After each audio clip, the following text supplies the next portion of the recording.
Assalamu alaikum wa rahmatullahi barakatuh. This is Hamza Foy with Ihya 502 podcast. Before the segment begins, I want to thank everyone for tuning in and listening. Jazakallah khairan. We currently stream on the following platforms: on YouTube, on Spotify, and now on Apple Podcasts. We wanted to expand our platforms to include Apple Podcasts to make it easier for Apple users to access, download, and listen to the podcast. We also maintain an email newsletter through Substack, and we do maintain a WhatsApp group. Both the email newsletter and the WhatsApp group are ways for us to share upcoming events for the Louisville Muslim community, job and career opportunities, and other programs and assistance that may be relevant to you or to those that you know. If you want to be added to the email newsletter, say you might be a Muslim professional where email is something that you commonly use, or if you want to be added to the WhatsApp group, please contact us and we will gladly add you to either of those communication channels. If you know of anybody who could use this kind of pertinent, relevant, and important information that we do share through the email newsletter or through the WhatsApp, once again, get them in contact with me. I'll gladly add them. Do want to make it clear, specifically for the WhatsApp group, chat is disabled. You don't have to worry. There's not going to be spam, anything like that. And now here's our episode of Ihya 502. Assalamu alaikum. This is Hamza with Ihya 502 podcast. I'm here with Farhan Abdi with the Somali community of Louisville Incorporated. We're going to be diving into the Somali community here in Louisville. When did they first come to Louisville? What are some of the businesses that you might be familiar with? And then we'll kind of touch on some of the challenges that we both have faced working with members of our Muslim community and getting them acclimated and established here in Louisville. Take it away, Farhan. When did the Somali community first get established here in Louisville? Okay, assalamu alaikum, and first of all, I want to thank Brother Hamza Foy for giving me this opportunity to speak on a 502 podcast. Yes, first time Somalis came to Louisville, as I know, is early 2000, so 2001, 2004, and majority flow in 2008, 2007. So, many Somalis that live in Louisville, they came mostly, 20 years ago, 15 years ago. Yeah. So, but I would say 70% came here maybe 10 years ago. Gotcha. And, at least for me, when I think of like neighborhoods that a lot of the Somalis live in, I think like Iroquois, Beachmont. But are there any other like neighborhoods here in Louisville where there's, a larger Somali presence? Absolutely, yes. So south side, Beachmont area is where the main ones is.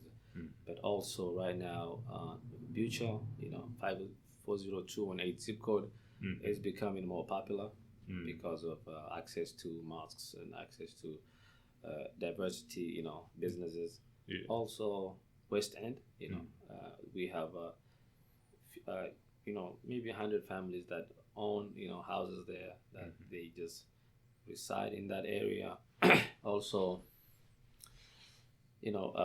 so kind of, three spaces, Louisville, South, Southeast, West, but, majority in South side, yeah.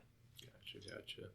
And then, when I think of businesses that are owned by Somalis, a few come to mind. So I know like a number of our members in the Muslim community, they're familiar with what's, called the Somali Mall, the International Mall on 8th Street Right. off of York.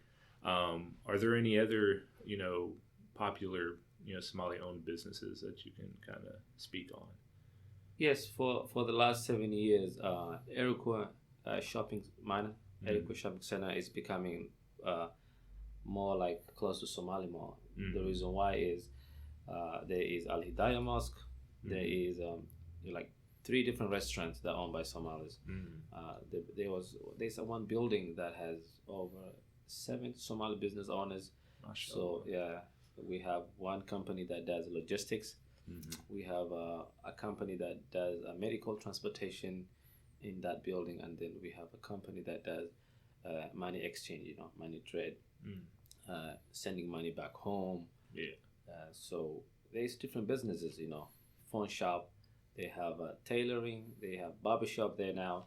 So it's kind of that community is becoming more East African community center. Yeah. so it's becoming the hotspot now. Yeah. I remember like the first time I went to the Somali Mall, it felt like a maze because I'm like, oh my God, there's so many shops, so many. Because Muhammad Abdi and his family, they got a Manka restaurant there. Right. And I would always go there all the time when I went to like U of L. But so, we can kind of segue into, you and I, we deal with a lot of the Muslim community in terms of, getting them access to like resources that they may need, or, for me, and I know for you, one of the big things that I try to focus on is trying to expand economic opportunity. You deal with the Somali community in particular. What are some challenges that you have faced as more and more families have come to Louisville, and you've tried to help them settle in, get established, and basically become kind of functioning members of society? What are some challenges that you have faced? And we can kind of talk back and forth on that. Yes, I mean, one of the big challenges right now is, the first challenge was, communication. How do you communicate with people who are in need of the services that we offer, or the programs that we do in our community center? And to overcome that, technology, I would say maybe 10 years ago was difficult. Than today. We have more access to smartphones, and we're using WhatsApp groups. So it's kind of helped that. But before we had that issue, accessibility of digital, phones, laptops, computers. So that is one challenge we faced. And the other challenge was access to the local services, because in my experience, when I came to Louisville like 14 years ago, I didn't know anyone that I can contact straight to help me what I needed. So I have to go and figure it out by myself, and that took me years to learn. But now we have someone you can call, or an office you can go and get the need you need. So accessibility is something I always prioritize. What I do is make sure it is accessible. They need something. That's a challenge. I mean, the other challenge is it's always that why are you helping me? That's also another challenge, and we will overcome it in time, but it has to be trust between you and who you're serving. You have to build that relationship. You have to build that, we have to know each other for maybe a few months, years to get to that point. I'll speak on the trust topic that you brought up, and then I'll speak on the accessibility. The trust topic I find is very important because, and I've noticed this, people who know me, they know that, I'm an American convert, and so I come from a culture that is different than a lot of the people that I do deal with. And I find that, a number of people, whether they're Arab or Somali or whatever, they typically have this mistrust because they're worried that, somebody might be revealing their need to other people. Absolutely. And, I make it clear to people, I'm like, As a practicing Muslim, I don't do the ghaiba, none of the backbiting. When I deal with you one-on-one, it stays one-on-one. Nothing comes out. Nothing is revealed to other people. And so I find that trust issue is a big one. And I think a lot of people, they don't realize that trust isn't built like in a day. Right. Because I'll find people, especially like young people, and I'll reward them. They have good intentions, but it's like they get frustrated because people don't automatically trust them. It's like, right. I've been Muslim for 13 years. I started getting involved with the community maybe 3 or 4 years ago. It took me 3 or 4 years to kind of build this, established trust. Absolutely. It's not going to take a day, Right. And so I try to tell them, I'm like, it's going to take a while for you to, because you're building like a repertoire. You're building that relationship, and no relationship is going to be built quickly. I know that for a number of people nowadays, it's like, we like things very fast, that instant gratification. You always hear that term, but it's right. like when it comes to relationship building, there's no instant gratification. It's going to take time. They have to see you in action to begin to say, you know what, brother so-and-so or sister so-and-so, I can trust them because I'm seeing with my own eyes, they're doing things that are benefiting, people. Right. On the communication topic, and this one's very interesting because even I have difficulty on this challenge. First, obviously, I don't speak a lot of the different languages that a lot of our community speaks. Right. I can speak Arabic a little bit, but I can't speak Somali. I can't speak Urdu. I can't speak the other languages. So there's already that barrier. Mm-hmm. But the other one is kind of like what you said, is how do you communicate people? Like, let's say you have, you're doing like the NTI here, and you want to communicate to people, hey, you can bring your children here. We'll help them, study. We'll help them learn. Right. What are some different tools or what are some different strategies that have helped you reach more people to like let them know, hey, we have this program, hey, we have this event going on? Are there any tools or strategies that you have found useful? Yes, I mean, the number one effective strategy I use is data. We have a data in our computer that we know who is in Louisville. It took years to build this data. I have a data of 1,400 now, numbers that I can contact and say, hey, we have this program, So if we have a limited program or service that we're offering, we can contact everyone, but we have to look deep who is more, will benefit from this program. Mm-hmm. Yeah. Yes, and the data is one way that it needs to be built in ongoing time. It takes time. Yeah. And to be more effective, you have to, but to get the data, they have to trust you first. Mm-hmm. Yep.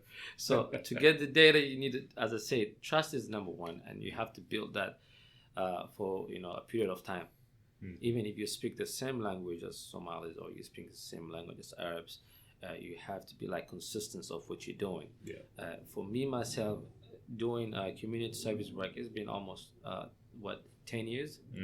I started being coaching, playing soccer, doing sports with the youth since 2010, and building that relationship is what helped me accessible to all these people in our community to communicate effectively.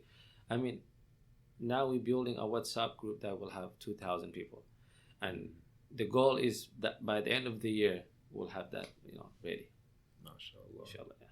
That's good. And do you, so separate from the data that you collect and the information on the families that do live here in Louisville, because here's the thing with WhatsApp, I have like a love-hate relationship with WhatsApp because I know it's so easy to reach people, but I think the one difficulty that arises is that there's a number of people that don't use social media or don't use WhatsApp properly.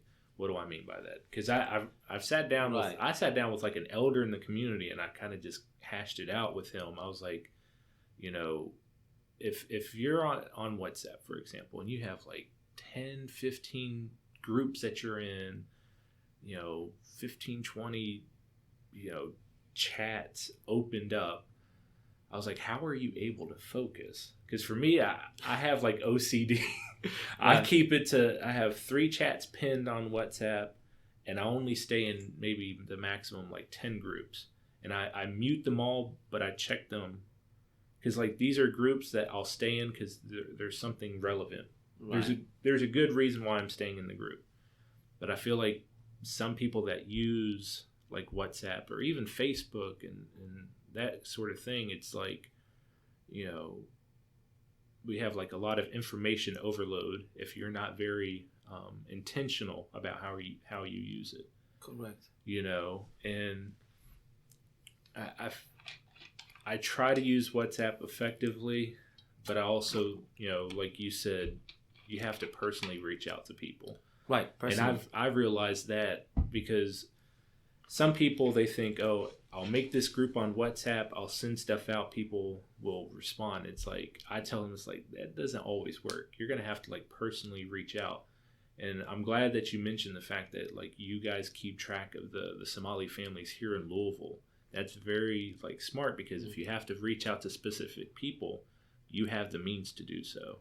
Right. And let me add to that is, there's another effective way I use, mm-hmm. which is being active in the community, especially mosques. Mm-hmm. You have to be well, known in the mosque. You have to be praying at least 2-3 times, mm-hmm. a day or a week. Yeah. And what I do effectively is on Fridays, mm-hmm. if there is something I have to say, I will talk to the imam, build a relationship with the imams, mm-hmm. build with faith leaders, and say, hey, we need to send this message. Yeah. Because Fridays people will show up, so I stand in the podium after the prayer mm-hmm. and say what I have to say in yeah. Somali, and this is one way to reach out too. So mm-hmm. you have all these people in one day, in few hours, like an hour, but you have 15 minutes to reach out to them. Yeah. So you have to be prepared. Make flyers ready. mm-hmm. When they leave in the prayer, you have to give it to them, hand it out, and follow up personally. Yeah. So that's one way I do. Another strategy that like I've begun to use and that I find is very effective is, I'm only one person and I can only be in one place at any time. So it's like, for me, I've always tried to build like a network of like reliable people that if I say, hey, can you share this with, either share it like you said on a Friday after khutbah, or can you share this with your people? They'll go out and they'll help do that face to face. Because that's the thing, word of mouth for me, and maybe I'm a little old fashioned, but word of mouth has always been like my style. Like I want to be there. Let's speak face to face or in a group. But of course, I can only be in one place at any time. So it's like I build that network of people who will, at the same time I'm doing it, they'll go out and they'll speak to more and more people. Yeah. And I've always I've found that very effective. Another challenge, if we can kind of segue into this, another challenge that I've found is how to encourage more and more of our community to start looking into careers as opposed to just looking for jobs. Obviously we have, a number of the population, they might be too old to really start thinking like career, but then we have people in their 20s and their 30s, and it's like, I'm thinking long term. It's like I want to try to help people get into actual like careers where they have the ability to move up salary, move up positions. And have you run into that issue with your community in terms of trying to get them to think in terms of like career paths? So like, for example, I know in the Senegambian community, I don't know who was responsible for this or when it actually happened, but like a number of the Senegambians, they started getting into like the nursing field, which is that's a field where you're going to be financially independent, you know. And I try to, I look at that and I'm like, okay, what kind of career fields could I try to encourage people to get into? You know, one of the career paths is actually the Code Louisville that we were talking about earlier. Right. Actually, there's 3 brothers that I got them to sign up for Code Louisville. They're going to be entering in May, inshallah.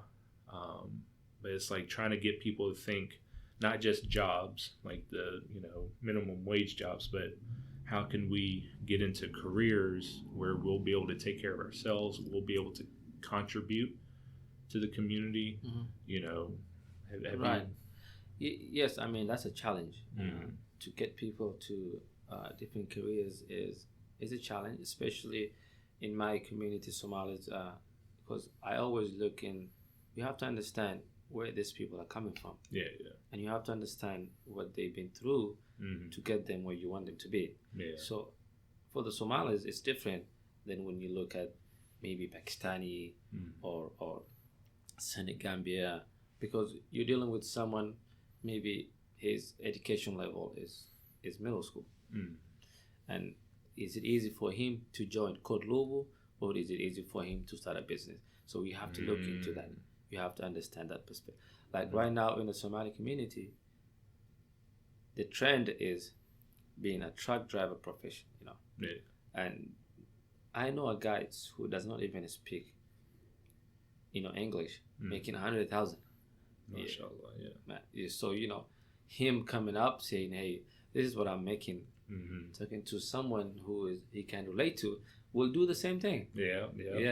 Because it tell you, hey, and then they will compare with someone who's been to college, who's making 50,000, 40,000. Say, hey, why?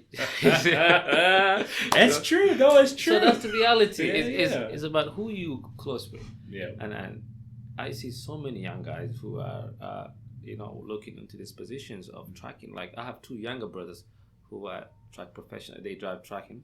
Yeah. And they making 6 figures. Yeah. So, but this is not what I wanted to do. Most people, it's not for them.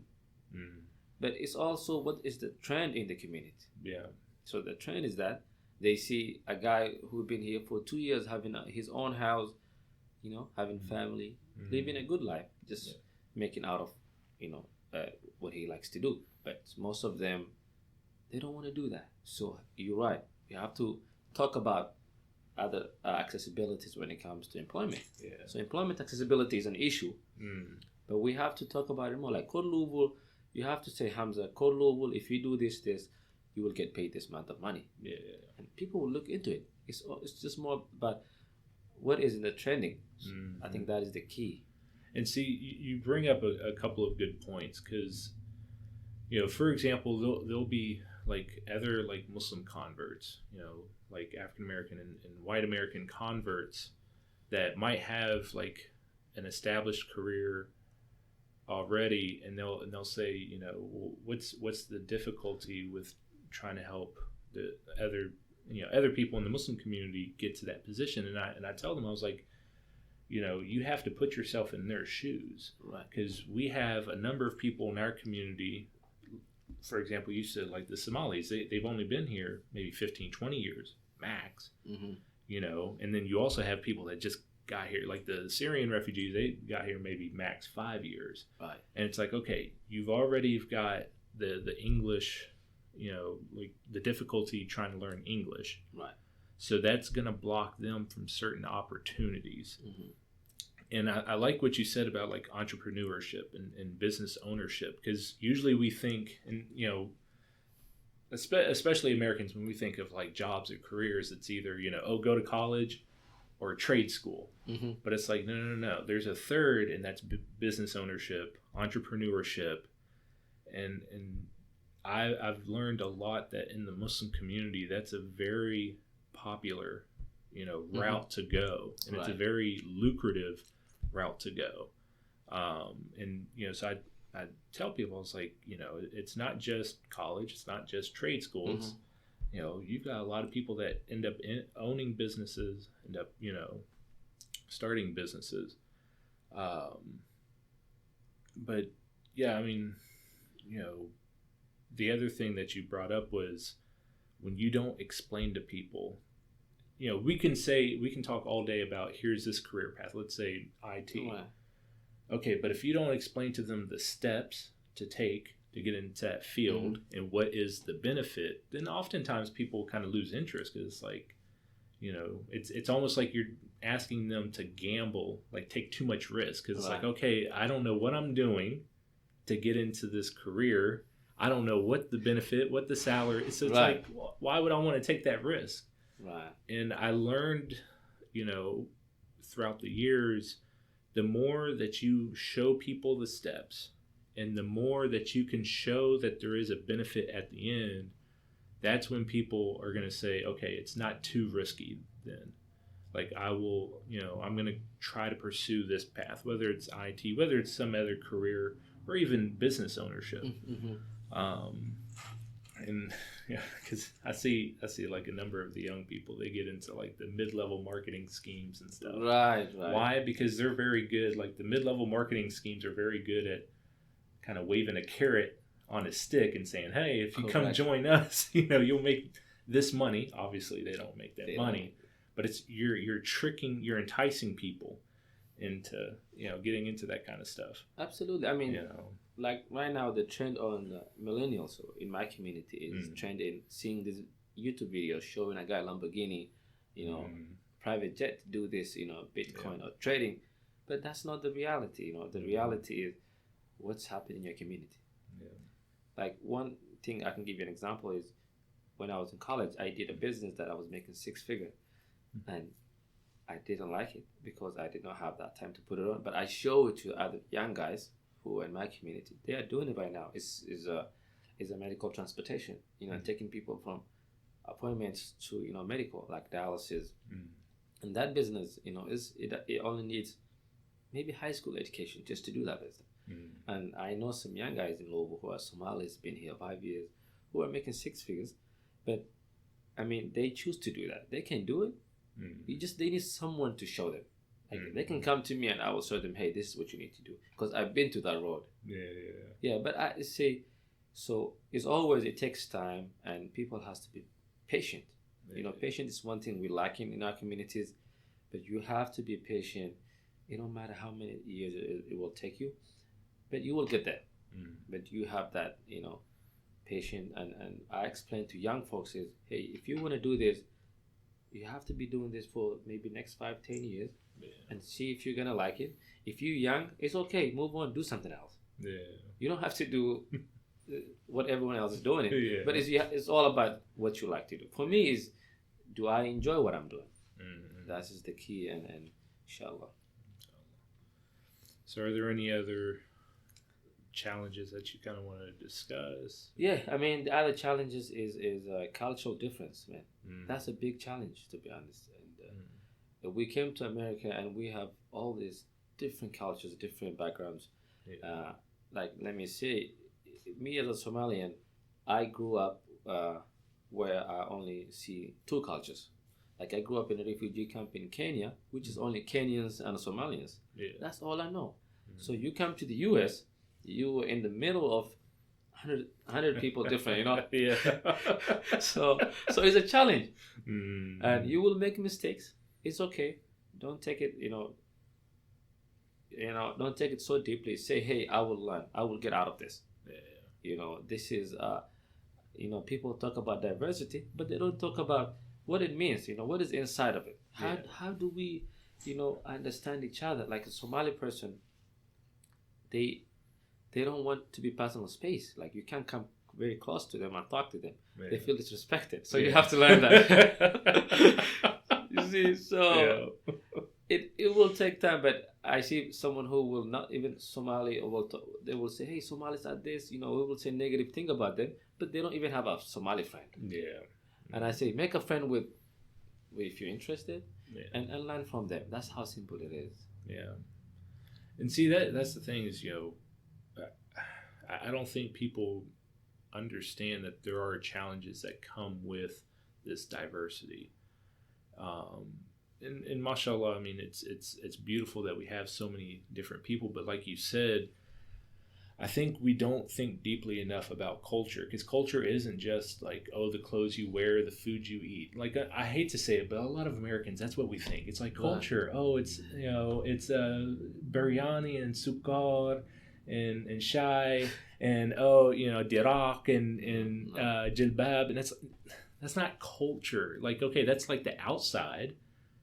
But I was like, and, you know, with a lot of cultures, you have different, you know, like you brought up the whole concept of like personal space. Right. You know, there's some cultures where it's like, you stay 5 feet away, don't like get any closer because it's going to be uncomfortable for me. Right. And then there's some cultures where it's just like they're up in each other's faces and it's fine, it's acceptable. You know, there's some like one, I'll tell 2 stories. And I know I'm going to get killed by some people, but when I first became Muslim, I took my Shahada at River Road, but soon after I started going to the old 4th Street by U of L. And there's an imam there. I love him to death, Hassan Qazaz. He's Iraqi. So, you know, I just became Muslim. So I'm not familiar with like all the different cultures, and there are different ways of doing things. There are different behaviors. So he walks up to me and like he kisses me on both cheeks, because that's like the Iraqi Arabs, they'll do that, you know, shake hands, you know, kiss on both cheeks. Right. Once again, I know now that's not what it is. Mm-hmm. But as an American who has no understanding of culture, I'm sitting here like shocked. I'm like, whoa, what is this? You know? And the second thing is, so I've been around a lot of like Mauritanians. So they're it's like Northwest Africa, where they're from in Mauritania. And like, I remember being shocked because they talk very loud. And so because they're talking in Hassaniya, which is like their dialect of Arabic. So I don't understand what they're saying, but they're talking really loud, like even on the phone. And I'm like, is he angry? Is he mad? Come to find out, that's just how they are. Right. But that's the thing is like, you know, when we think of like culture, we don't realize that culture even gives you a set of behaviors, a set of rules about how to be with one another, you know, and it's nowadays I have a very great appreciation for that. And I try to be very sensitive about that. But I remember, you know, first becoming Muslim, I'm like, man, culture shock, you know? Right. And I can understand, you know, like you said, as Somalis come to the United States, as other people are coming to the United States, and especially since we have so many different cultures living in the same city together, I can expect that there's going to be a lot of culture shock where it's just like, you know, I'm not used to this, right. You know, because it's definitely like a challenge. Absolutely. In our community, because even something as simple as, you know, how to drive and where to park, because we always joke around at 6 Mile, you know, we got our people that still think they're, you know, back home. They park anywhere, they park here, right, they drive crazy. Right. I mean the funny thing is as you say, the parking lot just at the Somali Mall, if you park there, you know, whoever parks there, like we have an office there, resource center, and every day I'll see at least 2-3 people come into my office, say, hey, who's driving this car, because they blocked me, you know. And I say, you know, welcome to the world, you know, somebody will block you. And see, and the other thing is, like, you know, I'll have, you know, you'll see some people say, well, they shouldn't act like that here. And like, I tell people, I was like, while I understand, yes, there should be, you know, you should try to become not a better person, but like you should try to change some of that behavior, because it's sometimes disrespectful, because we have the same issue at 6 Mile. You know, right. People block each other in, and then that person might be late getting back to work. Right. But like I tell people, I'm like, it doesn't change overnight. You can't just, hey, don't do this, and then, you know, get mad because they didn't change their behavior the next day. Right. I mean, cultural behaviors, it takes time for it to change. You know. Right. But I've had my fair share of just culture shock. You know, now nothing. You know, now I'm very like aware. I study a lot of different cultures, so now nothing really surprises me. But I remember when I first became Muslim, I'm like, what did I get myself into? Right. I mean, it's crazy. Like, only happening in mosques, or but it happening at job, employment places. Like, we partner with Amazon, our community center, and what just like a week ago, we had a manager call and said, "Hey, we need you guys to speak with this guy." And I call guy, we talk. This is brother. It's called Mohammed, and I sit down with him, and I said, "What's the issue?" He's been here only 2 years, and he said, "When I was working, American guy says, when like let's say Mohammed want to ask something, and he will just say, Mohammed will go straight to a point, say, hey, do this." But this guy will say, hey, say please, and they have that. And then Mohammed was like, we're not here to please each other, we're here to work. Yeah. And then you see, there's always that argument at the workplace, and we always have to tell them, this is not how it is. This is, say please. See, I'm not going to say please, because I'm not asking him something, we're working. Yeah. So it's happening everywhere, and it's just it will take time. And I don't blame him, but the managers are shocked, and now they're becoming cultural active, and to tell them. But, but it's, oh man. So that's what it is, and it's happening. Inshallah, we'll come through this. They need time, as you say. Time is important, and we have to give it time. Yeah, no, it's definitely true. I mean, are there any other challenges we haven't touched on that you want to in particular? Yes, I mean, one challenge currently, we are in the middle of pandemic, COVID-19, and the biggest challenge is health, health advocacy. So, and there's all this conspiracy, misinformation.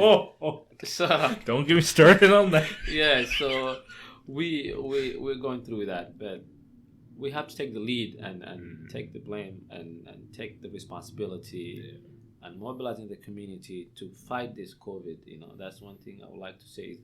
Faith leaders, community leaders, in the Muslim community, they need to come together and work on this issue, because we have to fight, all of us together, to end this pandemic.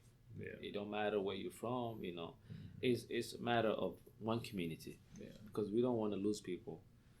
Again, what is happening, we are now 500,000, 500,000. Yeah, 500,000. So we have to pray more and work hard to overcome, so that we can save lives.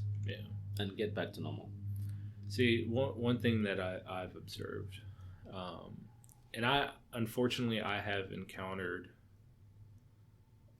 it was only a few people, alhamdulillah, but a few people in our community who, I don't know if it's, I don't know if it's that they're believing in these conspiracy theories or whatever, but they're basically saying like, oh, this is like fake. And I find that we need to do a better job at actually confronting people, right, who want to. Because here's the thing: you're causing fitna by saying, "Oh, all of this is fake." Because it's like, I tell them, I'm like, in Islamic history, we have records of there being plagues. We have records of disease spreading in cities. This isn't new. I hate to say it, but it's not new. This has been going on since there's been human beings on earth. It's correct. And so when you go and you say, oh this is fake, because we had COVID testing at Guiding Light, and one person said they made a remark. I don't remember exactly what he said, but I mean, he was like, why are you doing this? And it's like, brother, I was like, it's because this disease is real. Right. I had the disease. I think it's been like 3 months ago. I had it. I was like, you have all of these hospitals that have these COVID patients. I was like, are you? Because I try to, I try to get people to like come to their senses. I was like, are you trying to claim that like all 500,000 of these people or all these people in the hospitals, what are they being paid? Are they actors? Come on now. Right. That's not realistic at all. And I tell people, I'm like, you need to take this seriously. Even if you yourself may not get seriously sick. Alhamdulillah, me and my wife, we didn't get seriously sick. Don't get me wrong, it was terrible. Yes, it is. I would not wish it on anybody. Absolutely. But I'm like, even if you yourself won't get very sick, who's to say, let's say you take care of your parents. Who's to say they won't get very sick? You might have children. Who's to say they might not get sick? You have to be careful. You can't just, oh, well, it didn't happen to me, so it's not real. Okay, that's nice, but it can happen to one of your loved ones. Correct. And God forbid you wouldn't want to lose them, especially that way. Right. And I do agree. I do agree that yes, our faith leaders, they do need to come together, but I also think it's going to take people like you and I, people that are trusted in our communities, to say, look, this is not fake. You have to take this seriously. This is real, And I joke around because one of the conspiracy theories is that the vaccine, they're putting like microchips in you. Absolutely. And I joke around. I hold my phone out. I was like, they already tracked you with this. Most human beings can't live without the phone. Correct. They don't have to do that. That's right. I like that idea, man. That's a good point. I'll use that from now on. Yeah, like come on now. You have a phone, right? Exactly. Simple as that. I think for some people, I do think that this whole when they try to make it seem not as serious, I do think for some people that's just their way of coping with something that is serious. That being said, I definitely, because if I catch somebody who's coming to the masjid or going around people and saying, oh, this is fake, look, no. I'm gonna stand against that person because confront. You're causing fitna because you're making it to where people are not taking it serious. Correct. But yeah, that's also it's also been a challenge, and I hope, inshallah, once the vaccination becomes publicly accessible, I'm gonna work to tell people, like, get vaccinated. Come on now. Right. I mean, I agree with you, Hamza. And what I was saying is we have to take responsibility individually. Like everyone has to take responsibility to fight this COVID. And if we did that, we won't be here today. So what I was saying is, if you see someone who's saying this is fake to group of people, or you confront them, tell them the reality, because sometimes it will change that. I remember one time when this started, the Somali mosque, was not following the COVID, CDC guideline. So I have to step up, talk to the owner, say, hey, we need to shut down until we figure it out. Yes. Because so my argument was, I have family members who will get sick if they get this. So I need to, stop it. Yeah. And it happened, we come up a plan and people will follow. So I think it takes one person to say this needs to be happening. And so the COVID test we did like December in our community, we tested close to 300 people. It was 291. And it was a challenge to do that. Yeah. But how it took us a month to convince 300 people to take a test, Yeah. So as I say, you got to put the work in. Yeah. You have to, and make them understand. Not everyone will agree with you, but at least you have to change people's lives. Because when we tested, we found probably 40, 50 people who were positive and get them isolated, Yeah. save lives. So this is, at least we save 50 people's life.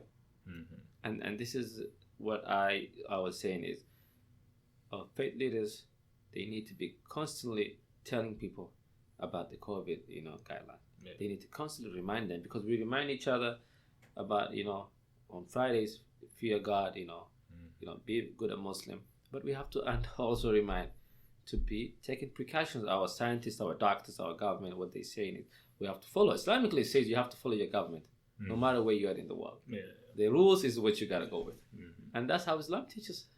Yeah. Well, that and see, like I tell other Muslims, because honestly, there's a very simple way to we persuade them to take it seriously, and it's that as a Muslim, and I forgot the phrase in Arabic, but it says to enjoin good and to restrict the evil. So it's like if you're thinking with that mindset, then you're going to want to take precautions, because obviously you want to restrict harm from other people. Absolutely. So it's like, take it seriously, even if you may not catch it, which I pray to Allah, nobody has to experience dealing with COVID-19. Even if you don't catch it at all, the way diseases work best when more and more people are gathering together, because there's more possibility for it to spread. Right. And I get it. Maybe that's a little bit of a science, but even to somebody who's not like very educated in science, it makes sense. Right. If you got two people spread far apart, it's not very likely that you're going to have that. But if you have a lot of people in close proximity, then it makes sense that it's more likely to spread that way. I mean, correct. I mean, they say the virus does not move; people move. Mm-hmm. Yeah. This is we have to be just a common sense. Mm-hmm. Virus does not move from one space to another unless somebody moves it. Yeah.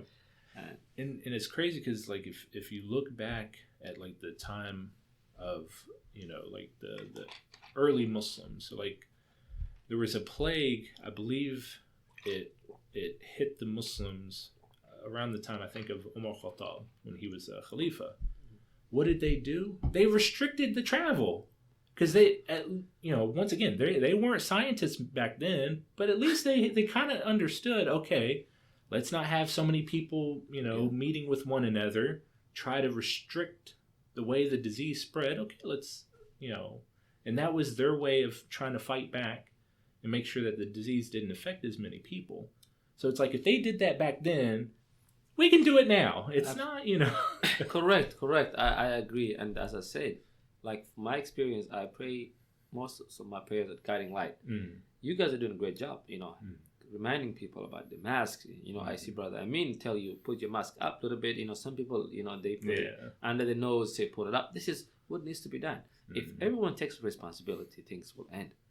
But I go to different mosques, I don't see that. I don't see more advocacy. So this is what we have to remind, that the more people take this thing, at least even 3 people at the mosque who are reminding people, will make a change. Yep, absolutely. And that is what needs to be done.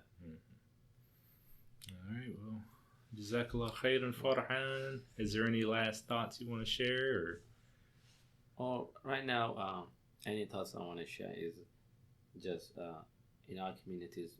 Currently, I'm asking everyone, and I'm urging everyone, to sit down with your doctors, sit down with your, people that you trust, and see how we can help our communities stop the virus. Especially the vaccine. Learn it.